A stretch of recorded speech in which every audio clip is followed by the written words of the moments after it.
नमस्कार दोस्तों, आपका फिर से स्वागत है हमारे YouTube चैनल पर। आज की वीडियो में हम बात करने वाले हैं जमशेदजी टाटा जी के बारे में। टाटा ग्रुप जो भारत के हर अच्छे बुरे दौर में सबसे आगे खड़ा रहा है। यह वो कंपनी है जिसके नाम पर कितने कैंसर अस्पताल व समाज कल्याण के काम होते हैं। जमशेदजी टाटा जी का जन्म 1839 में गुजरात के एक छोटे से कस्बे नवसारी में हुआ था। उनका पूरा नाम जहांगीर रतनजी दादाभाई टाटा था। उनके पिताजी का नाम नौशेरवान जी व उनकी माताजी का नाम जीवनबाई टाटा था। उनके पिता नौशेरवान जी पारसी पादरियों के वंश में पहले व्यापारी थे। 14 साल की आयु से ही जमशेद जी अपने पिता के साथ काम में हाथ बटाने लगे थे। साल 1858 में एल्फिंस्टन कॉलेज से ग्रेजुएशन की और फिर पूरी तरह पिता के व्यापार से जुड़ गए।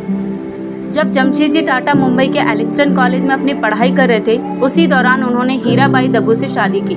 जमशेदजी टाटा तथा उनकी पत्नी हीराबाई दब्बू जी की 4 संतानें हुई, जिनमें 2 पुत्र तथा 2 पुत्रियां थीं। उनके पिता की कंपनी की अलग अलग शाखाएं कई देशों में थी।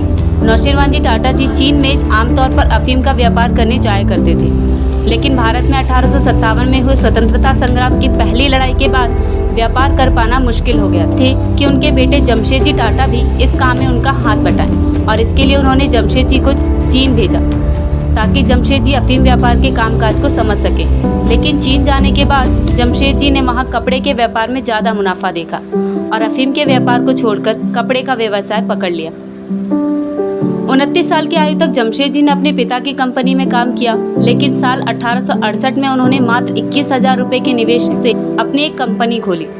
चिंचपोकली में उन्होंने दिवालिया तेल कंपनी के कारखाने को खरीद लिया और उसे रुई की फैक्ट्री में बदल दिया। इसके बाद जब उन्हें कपड़े के व्यापार में मुनाफा होने लगा तो उन्होंने नागपुर में भी रुई का कारखाना खोला और फिर कपड़े का कारखाना खोला। इसके बाद 1877 में उन्होंने नागपुर में एक और मिल खोल दी। यह उन दिनों की बात है जब विदेश में भारतीयों को नीचा समझा जाता था। एक बार जमशेद जी अपने मित्र के साथ ब्रिटेन के होटल में गए।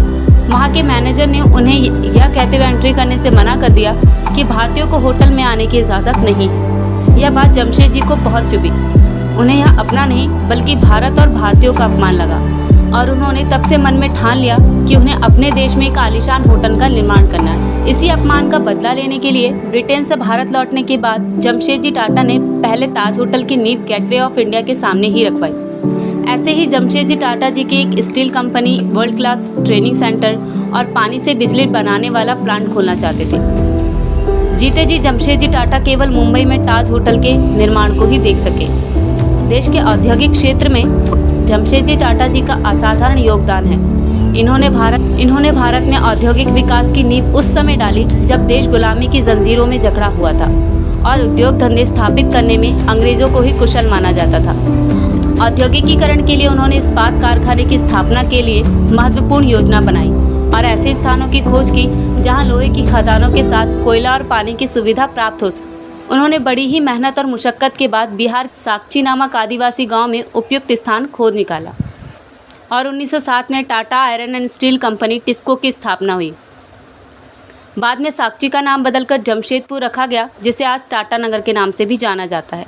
जमशेदजी टाटा 19वीं ईस्वी में जर्मनी के लिए अपनी बिजनेस यात्रा पर जा रहे थे।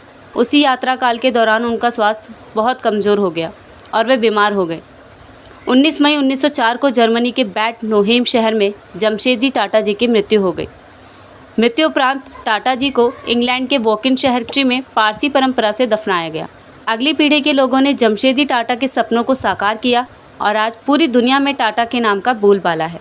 तो कैसी लगी आपको जमशेद टाटा जी के भारत औद्योगिक विकास में योगदान की कहानी? आज की इस वीडियो में इतना ही। जानकारी पसंद आई हो तो कमेंट करना ना भूलें। अगर चैनल पर नए हैं तो सब्सक्राइब करें हमारे चैनल को अगली वीडियो सबसे पहले देखने के लिए। Thank you.